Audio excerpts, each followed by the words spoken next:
ইচ্ছে না থাকলেও অনেক সময় অনেক কিছুই খেতে হয়। যেমন ধরেন এই সজনা আর টমেটো, এই দুটার মধ্যে এত পরিমাণের পুষ্টি গুণাগুণ আছে, কিন্তু তবুও আমার কেন জানি খেতে এটা ভালো লাগে না, আর এটার স্মেলটাও ভালো লাগে না। কিন্তু না ভালো লাগলেও কি আর করা, নিজের স্বাস্থ্যের কথা চিন্তা করে হলেও তো খেতে হবে।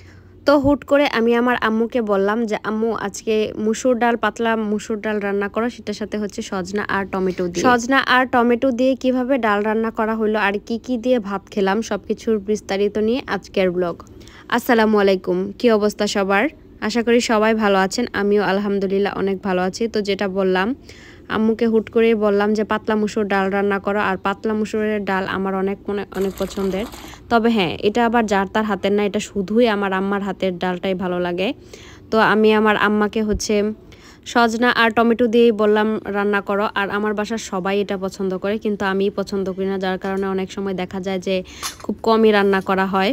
তো আমরা ময়মনসিংহের মানুষ এই সজনা দিয়ে টমেটো দিয়ে মুসুর ডালটা কিভাবে রান্না করি, অনেকেই অনেকভাবে ডাল রান্না করে, কিন্তু আমার আম্মু কিভাবে রান্না করে সেটাই আমি আজকে আপনাদের সাথে দেখাইতেছি। সজনা ডাঁটা কিন্তু একটা ঔষধ হিসেবেই কিন্তু কাজ করে, এটা যে শুধু সবজি তা কিন্তু না। আর সজনার আসলে আমি এই ওষুধের কথা চিন্তা করে মূলত আমার খাওয়া। আর মুসুরের ডাল, টমেটো, সজনা তিনোটার মধ্যেই কিন্তু পুষ্টিগুণে ভরপুর। তো সব কিছুর চিন্তা মাথায় রেখে আজকে হচ্ছে আমি আম্মুকে বললাম যে এইভাবে করে রান্না করে খাওয়াও। আর এই সজনে ডাঁটা কিন্তু যাদের উচ্চ রক্তচাপ রোগী আছে তাদের জন্য কিন্তু এটা বেশ উপকারী এই ডাঁটাটা। আবার যাদের কোলেস্টেরলের সমস্যা আছে, এই কোলেস্টেরলও কিন্তু এই সজনে ডাঁটা নিয়ন্ত্রণ করে।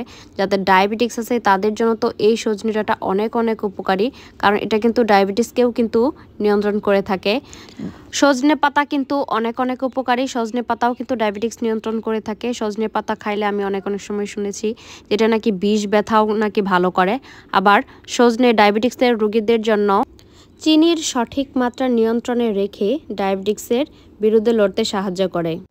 সজনে ডাঁটা কিন্তু হাড় শক্ত ও মজবুত রাখে।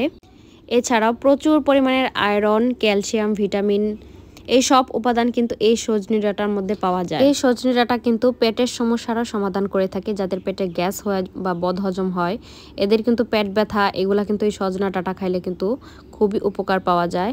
এই সজনে ডাঁটার তরকারির ঝোল খাইলেই এই সমস্যাগুলো কিন্তু ভালো হয়ে যায়। আর টমেটোর কথা কি বলবো, টমেটো তো মানুষের স্কিন, চুল এগুলোর জন্য তো অনেক অনেক উপকারী। আবার যাদের দাঁতের স্কার্বি নামের একটা রোগ হয় বা মাড়ি থেকে রক্ত পড়ে, এই টমেটো খাইলে কিন্তু তাদের কিন্তু সেই রোগ থেকেও কিন্তু মুক্তি পাবে।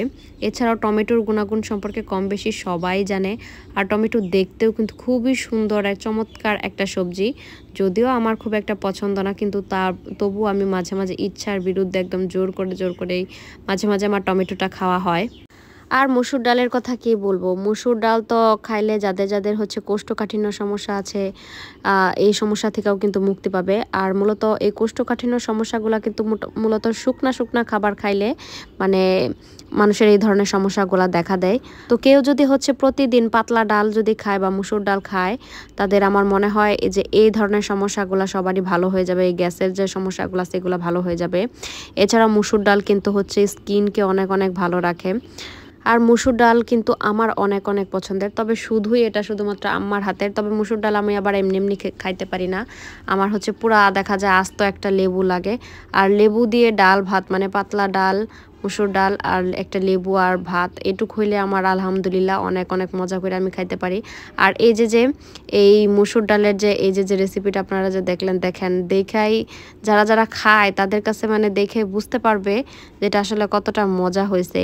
তো আমি তো হচ্ছে এগুলা নিয়ে প্রথমে হচ্ছে আপনারা দেখতে পারলেন যে আমি হচ্ছে লতা নিছি, আমাদের আবার আজকে লতা রান্না করছিল।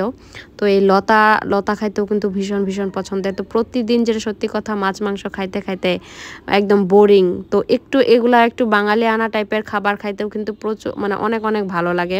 আর লতা কিন্তু আমার অনেক অনেক পছন্দের। বাসার মধ্যে আমি প্রায়ই আমারে বলি যে লতা আইনা দাও। আর লতা, ডাল, ভাত এগুলা তো মানে আমার কাছে একদম আদর্শ একটা খাবার। আর লেবু হইলে তো কোনো কথাই নাই, আমি প্রচুর পরিমাণে লেবু খাইতে পারি। ইভেন আপনারা কিন্তু দেখলেন মানে আমি একদম লেবুর ছাল সহ খায় ফেলাইছি। আর এই লেবুগুলা কিন্তু একদম শ্রীমঙ্গলের যে লেবু, সেই লেবুগুলা কিন্তু, এই লেবুগুলা খাইতেও কিন্তু অনেক অনেক মজার আছে। আপনাদেরকে একদম প্রত্যেকটা বাইট নিয়ে আমি দেখাইলাম। তো তো আজকের মতোই আমার খাওয়া দাওয়াটা এখানেই শেষ করলাম, দুপুরের খাবার। তো আমার ভিডিওটা কেমন লাগছে সবাই কিন্তু বেশি বেশি করে লাইক, কমেন্ট এবং শেয়ার দিবেন, বেশি বেশি করে শেয়ার দিবেন। যারা সম্পূর্ণ ভিডিওটা দেখছেন তাদেরকে অসংখ্য ধন্যবাদ।